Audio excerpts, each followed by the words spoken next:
നാണക്കേടായി പോയി. നിങ്ങൾ എന്തിനുള്ള പുറപ്പാടാ? ഒന്ന് പതുക്കെ പറ, സുമിത്ര എന്റെ കേക്കും. കേക്കട്ടെ. വയസ്സാം കാലത്ത് ഭർത്താവ് പെണ്ണുങ്ങളെ തിരക്കി നടക്കുന്ന കാര്യം സുമിത്രാനി അറിയട്ടെ. എന്റെ പൊന്ന് ജയമോഹന, നാടക നടി കമലത്തിന്റെ ഇവിടെ അന്വേഷിച്ചാ ഞങ്ങൾ പോയത്. ആ പേര് മറ്റേ തൊഴിലിൽ നിന്ന് ഒരുത്തി അവിടെ ഉണ്ടെന്ന് സത്യമായിട്ട് ഞങ്ങൾ അറിഞ്ഞിരുന്നില്ല. അറിഞ്ഞിരുന്ന പട്ടാപ്പകല് പോവോ? അപ്പൊ രാത്രി പോകുന്നല്ലേ? അതേലപ്പോ പോയെന്നിരിക്കും. സർക്കാർ കണക്കിലെ വയസ്സായിട്ടുള്ളൂ, മനസ്സിൽ ഇപ്പോഴും 17 നടപ്പാ. ആ പ്യൂൺ ഗോവിന്ദൻ എന്നോട് സംഗതി പറഞ്ഞപ്പോ എന്റെ തൊലിയും കുരിഞ്ഞു പോയി. അതിനെന്താ, ഉടനെ തന്നെ പുതിയ തൊലി വന്ന് നകർന്നല്ലോ, സാരമില്ല. അപ്പോ നാടക സമിതിയും കൊണ്ട് മുന്നോട്ട് പോകാൻ തന്നെയാണ് പരിപാടി അല്ലേ? വീട് മാറി കയറിയെന്ന് വെച്ച് പ്രോജക്ട് നിർത്തേണ്ട കാര്യമുണ്ടോ ജയ? നിർത്തണ്ട. ഇനി ഇതിലും വലിയ അബദ്ധങ്ങൾ ചെന്ന് ചാടും. അപ്പൊ പഠിച്ചോളൂ. അച്ഛനോട് പറഞ്ഞുതരും. നടിയെ അന്വേഷിച്ച് നിങ്ങൾ തന്നെ പോണമെന്ന് ഞാൻ പറഞ്ഞു. അല്ലെങ്കിൽ തന്നെ നാടക മുതലാളിമാര് നടിയെ തപ്പി നടന്ന അതിന്റെ കുറച്ചില് ട്രൂപ്പിനല്ലേ? ഒരു മാനേജർ ഇല്ലാതെ ട്രൂപ്പ് നടത്താന്ന് കരുതിയോ നിങ്ങൾ? ഞങ്ങൾ ഓഫീസേഴ്സ് 3 പേരുള്ളപ്പോ അങ്ങനെ ഒരു പോസ്റ്റിന്റെ ആവശ്യമുണ്ടോ? ഓരോരുത്തർക്കും ഓരോ പണി പറഞ്ഞിട്ടുണ്ട്. ഫയലിന്റെ ചോട്ടിൽ 2 വാചകത്തിൽ ഒബ്ജക്ഷൻ നോട്ട് എഴുതുന്ന പോലെയല്ല നാടക സംഘാടനം. ഇങ്ങോട്ട് അട്ടയെ പിടിച്ച് മെത്തേക്കെടുത്തിയ കിടക്കത്തില്ലെന്ന് പറഞ്ഞ പോലെ ഈ അട്ടക്കുളങ്ങര ഗസറ്റഡ് റാങ്കിൽ നിന്ന് കീഴ് ജീവനക്കാരെ കിടുകിടാ വിറപ്പിച്ച നമ്മളെ അയാൾക്ക് എന്തെങ്കിലും വിലയുണ്ടോ? അത് ശരിയാ. ഒരു ഭീകര നാടകക്കാരന്റെ മുമ്പിൽ നമ്മൾ തലകുണിക്കേണ്ട കാര്യം എന്താ? നിങ്ങളൊന്നടങ്ങ്. നമ്മൾ ഭരിച്ച വകുപ്പുകൾ പോലെ അല്ലിത്. ഈ കലാകാരന്മാരെന്ന് പറഞ്ഞാൽ ഇങ്ങനെയാ. ഇവിടെ നമുക്ക് അല്പം തല താഴ്ത്തേണ്ടി വരും. താഴ്ത്താ അല്ലേ? എന്താ ഒരു ഗൂഢാലോചന? ട്രൂപ്പിന്റെ മാനേജരായിട്ട് നല്ലൊരു കക്ഷിയെ വെക്കാമെന്ന് പറയുമായിരുന്നു. പറ്റിയ ഒരാളെ ഞാൻ തരാം. കഴിഞ്ഞ 15 വർഷമായിട്ട് മാനേജർ പണി നോക്കുന്ന ആളാ. ബഹു മിടുക്കനാ. കറ്റാനം കുട്ടികൃഷ്ണൻ. ആള് കാലത്തങ്ങളെത്തും.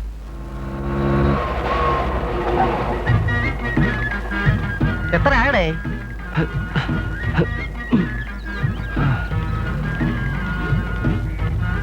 നമസ്കാരം. ആരാ? ഞാൻ കറ്റാനം കുട്ടികൃഷ്ണൻ. അട്ടക്കുളങ്ങര അംബുജാക്ഷൻ സാർ പറഞ്ഞിട്ട് വന്നതാ. ചെറിയാച്ചോ, അട്ടക്കുളങ്ങര പറഞ്ഞയച്ച ആള് വന്നിരിക്കണോ?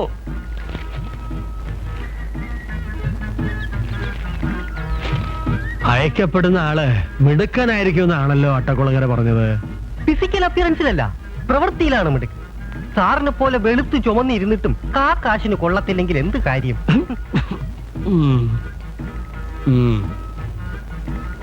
ട്രൂപ്പ് മാനേജരായിട്ട് ഇയാളെ മതിയോ അവനെക്കുട്ട?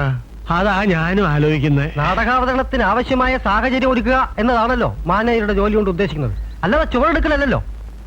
ട്രൂപ്പ് മാനേജറുടെ പണിക്ക് ഈ ബോഡി ധാരാളം മതി. ഈ ബോഡി വെച്ച് ആ പണിയെങ്കിലും ചെയ്യാൻ പറ്റുമെന്ന് എന്താ ഉറപ്പ്? തിരുവാതിര തിയേറ്റേഴ്സ് തിരുമൂലപുരത്തിന്റെ പ്രഥമ നാടകമായ ഊരാക്കുടുക്കുകളിൽ ഒരമ്മ നടി ഉൾപ്പെടെ 3 നടികൾ വേണമെന്നാണ് അട്ടക്കുളങ്ങര അംബുജാക്ഷൻ സാർ എന്നോട് പറഞ്ഞത്. KPSC, കാളിദാസ കലാകേന്ദ്രം, കൊച്ചിൻ സംഘമിത്ര, സൂര്യസോമ, വൈക്കമാളവിക, ചാലക്കുടി സാരഥി. ഇതിൽ ഏതൊക്കെ സമയം നിന്ന് ഏതൊക്കെ നിന്നുള്ള പൊക്കണം സാറന്മാര് പറഞ്ഞാട്ടെ. ഈ പൊക്കലല്ലാതെ താൻ മര്യാദയ്ക്ക് വിളിച്ച നടികൾ വരില്ലേ? ഈ പൊക്കുക എന്ന് പറയുന്നത് ഞങ്ങളുടെ ഒരു നാടക ഭാഷയാണ്, അല്ലാതെ മറ്റേ പൊക്കലല്ല. അപ്പോ തന്നെ കൊണ്ട് ആ പൊക്കലിന് പറ്റത്തില്ലേ? ആ പണിയും കൂടി വെച്ചേർത്തുന്ന ചില മാനേജർമാരുണ്ട്, പക്ഷെ എന്നെ അതിന് കിട്ടത്തില്ല. ഇത്തിരി മെലിഞ്ഞിരിക്കുന്നു എന്ന് കരുതി ഞാനും ഒരു തറവാട്ടി പറഞ്ഞവനാ. അപ്പൊ സാറന്മാര് ട്രൂപ്പ് തുടങ്ങിയത് ഇതിനാണല്ലേ? അയ്യോ കുട്ടികൃഷ്ണ, ഞാൻ ഒരു തമാശ പറഞ്ഞല്ലേ? അല്ലേ? പിന്നെ തമാശയാണെങ്കിലും അല്ലെങ്കിലും മറ്റേ പണി ഒഴിച്ച് എന്നെ ഏൽപ്പിക്കുന്ന ഏതു പണിയും ഞാൻ ആത്മാർത്ഥയോടെ ചെയ്യാം. പിന്നെ സമയത്ത് പ്രധാന നടന്മാരാരെങ്കിലും ഇല്ലെങ്കിൽ ഞാൻ കയറി അഭിനയിക്കുകയും ചെയ്യാം. ഓഹോ, ഈ ദേഹത്തിനുള്ളിൽ ഒരു കലാഹൃദയം ഉണ്ടല്ലേ? പിന്നെ എന്റെ ശക്തൻ തമ്പുരാൻ പ്രസിദ്ധമല്ലേ? ആലയും ഇനി ഒന്നും പറയണ്ട, തന്നെ ഞങ്ങൾ ട്രൂപ്പ് മാനേജരായി നിയമിച്ചിരിക്കുന്നു. ഞാൻ എന്ത് പറയാൻ അങ്കിൾ? അതൊക്കെ അച്ഛന്റെ താല്പര്യമല്ലേ? നാണക്കേട്. കുടുംബക്കാർക്ക് ചേർന്ന ഏർപ്പാടാണോ അവളെ കാണിച്ചത്? നീ അച്ഛനെ വിലക്കിയില്ലേ? ഞാൻ സൂചിപ്പിച്ചതാ. മഹി വന്നാലുടൻ എന്നെ ഒന്ന് വിളിക്കാൻ പറ. ഞാൻ പറഞ്ഞാൽ അവൻ കേൾക്കുമോന്ന് ഒന്ന് അറിയണമല്ലോ. വെക്കല്ലേ, മാലിനിക്കെന്തോ പറയാനുണ്ട്. ഹലോ, നാളെ ജയൻ ലീവ് ഒന്നുമില്ലല്ലോ? അല്ല, എന്താ? ഞാൻ നാളെ ബാങ്കിൽ വരുന്നുണ്ട്. എന്റെ അക്കൗണ്ടിൽ ഒരു 1 lakh കൂടി ഫിക്സഡ് ഇടാൻ. വേറെയും ചിലത് പറയാനുണ്ട്. See you tomorrow. ഓക്കെ?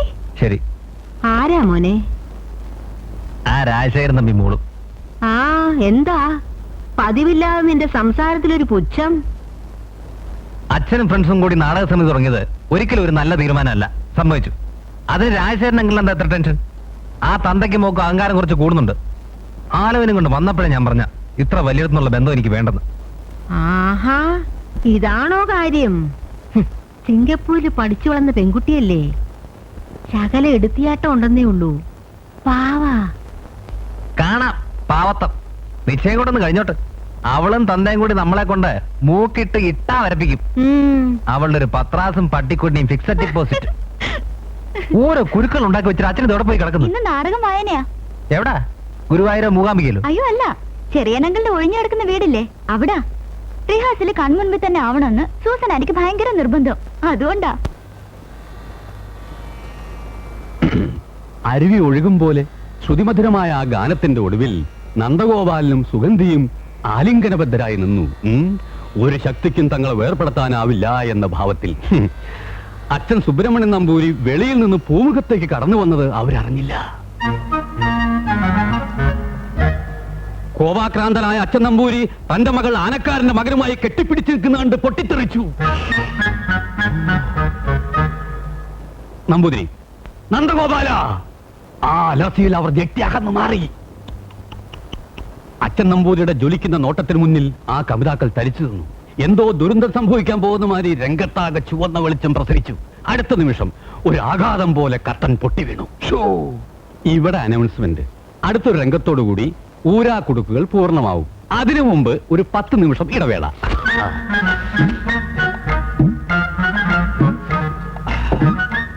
എങ്ങനെയുണ്ട്? നല്ല ടെൻഷനുണ്ട്. പെണ്ണുങ്ങളെ പിടിക്കും, എന്നാൽ അടിയും കൊള്ളും. ഓമനക്കുട്ടൻപിള്ള സാറിന് ഇഷ്ടമായില്ലെന്ന് തോന്നുന്നു. കുഴപ്പമില്ല. പക്ഷെ അവസാനം എഴുതിയില്ലേ ഒരാഘാതം മാതിരി കർട്ടൻ പൊട്ടി വീണെന്ന്. ആ സമയത്ത് ശരിക്കും കർട്ടൻ പൊട്ടി വീഴുവോ?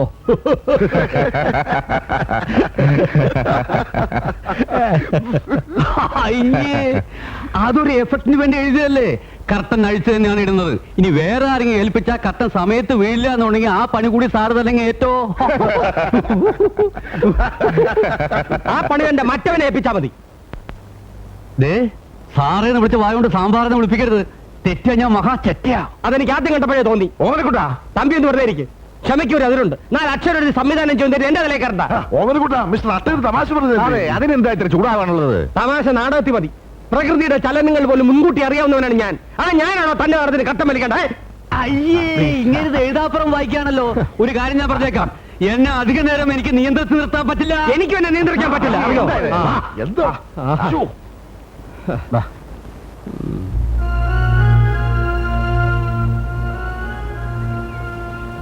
നീ എപ്പോ വന്നു? വന്നിട്ട് കുറച്ചു നേരമായി. ഇപ്പൊ എങ്ങനെയുണ്ട്? അന്നേ ഞാൻ പറഞ്ഞതാ ഇത് നിങ്ങൾക്ക് പറ്റിയ പണിയല്ലെന്ന്. വൈകിട്ടില്ല, ഇനിയും പിന്മാറാൻ സമയമുണ്ട്.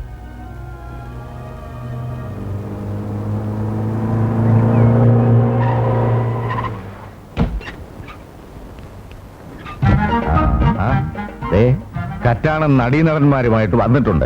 ഇനിയെങ്കിലും താൻ പ്രശ്നങ്ങളൊന്നും ഉണ്ടാക്കരുത്. അയാളോട് പറയാനുള്ളത് ഞാൻ പറഞ്ഞു കഴിഞ്ഞു. വാ, നമുക്ക് അവരെ ഒന്ന് പരിചയപ്പെടാം. ഞാൻ വരുന്നില്ലേ? ഇല്ല. നടികളൂടെ വന്ന സ്ഥിതിക്ക് ഇവരിന്ന് പിന്മാറുമെന്ന് തോന്നുന്നില്ല. ആർട്ടിസ്റ്റുകളെല്ലാം കിട്ടിയോ? സുഗന്ധിയുടെ റോളിൽ അഭിനയിക്കേണ്ട നടി മാത്രം കിട്ടിയിട്ടില്ല. ബാക്കി ഏതാണ്ട് എല്ലാവരും ആയിട്ടുണ്ട്. നായികയെ കിട്ടിയില്ലെങ്കിൽ പിന്നെ റീഹേഴ്സൽ എങ്ങനെ തുടങ്ങും? അഭിനയ പ്രാധാന്യമുള്ള വേഷമല്ലേ? കണ്ട ആപ്പയപ്പം കിട്ടിയാ പോരല്ലോ. സാറ് വിഷമിക്കണ്ട, 2 ദിവസത്തിനകം ഞാൻ പൊക്കി തരാം. അല്ല, വിളിച്ചോണ്ട് വരാന്ന്. നിങ്ങൾ ഇറങ്ങുന്നില്ലേ? താലപ്പൊലിയായിട്ട് എതിരേൽക്കാൻ ഇവിടെ ആരുമില്ല. ഒന്ന് ഇറങ്ങിക്കേ. ഇത് മിസ്റ്റർ അലക്സാണ്ടർ, നായക നടൻ. ഹലോ. മഹാനായ അലക്സാണ്ടർ ആണോ അയാള്? ഹീറോ അല്ലേ? ശകല ഹെഡ്വൈറ്റ് കാണും. എവന്റെ കാലാവസ്ഥ ശരിയാകും തോന്നില്ല. ഒരു സിന്ധിക് ആളെ പോലുണ്ട്.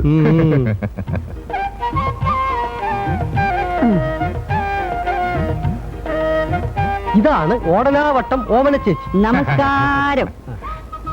1991 സംസ്ഥാന അവാർഡ് മേടിച്ച നടിയാണ് ഞാൻ. എനിക്ക് എവിടെയാണ് ഫുഡ് ആൻഡ് അക്കോമഡേഷൻ അറേഞ്ച് ചെയ്തിരിക്കുന്നത്? അറിയിക്കാം. തൽക്കാലം ക്യാമ്പിലോട്ടിരുന്ന ഒന്ന് മാറിക്കേ. ഇവര് സൂസനെ കൊണ്ട് ഭക്തികാരം വെപ്പിക്കുന്നാ തോന്നുന്നു.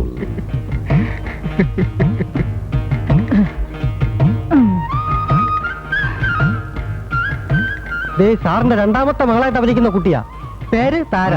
ഇത് കുട്ടിയുടെ വല്യമ്മയും വാൽ നക്ഷത്രവും. എന്താ പേര്? തിരുത. അതൊരു മീനിന്റെ പേരല്ലേ? മീന്റെ പേരാ. ഞങ്ങൾ കടാപ്പുറക്കാരാ. മോളെ പെട്ടി തമ്പി നമ്മൾ അവതരിപ്പിക്കുന്ന മത്സ്യത്തൊഴിലാളികളുടെ കഥയാണോ? സാറ് പേടിക്കണ്ട, താര പഠിച്ച കുട്ടിയാ, അവള് നല്ല മണി പോലെ സംസാരിക്കും. ഇത് ഞാൻ AKP ചെത്തിപ്പുഴ കേട്ടിട്ടുണ്ടാവും. ഇല്ല, ഞാനിപ്പോ പറഞ്ഞല്ലേ ഉള്ളൂ, കേട്ടില്ലേ? മുഴുവൻ പേര് AK പരിമളൻ ചെത്തിപ്പുഴ.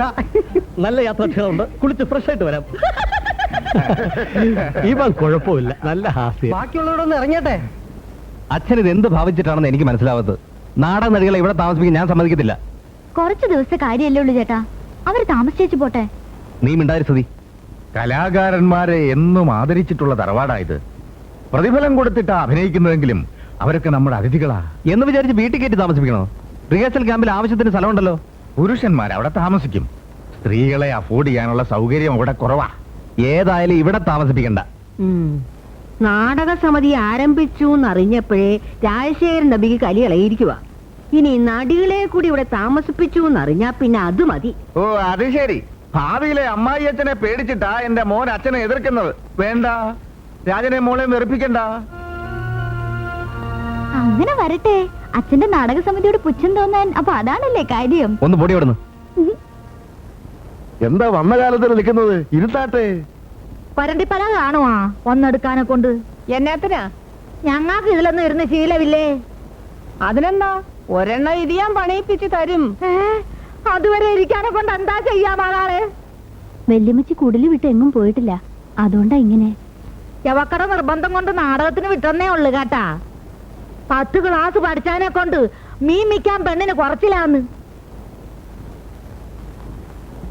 മീമിക്കാൻ പോയിരുന്നെങ്കിൽ ദിവസവും 150 കിട്ടുമായിരുന്നു. നാടകത്തിലാകുമ്പോ 100 കിട്ടൂ. നിന്നിട്ട് കാല് കഴിക്കുന്നല്ല, എന്നാതിന്റെ പുറത്താ ഒന്നിരിക്കുന്നത്.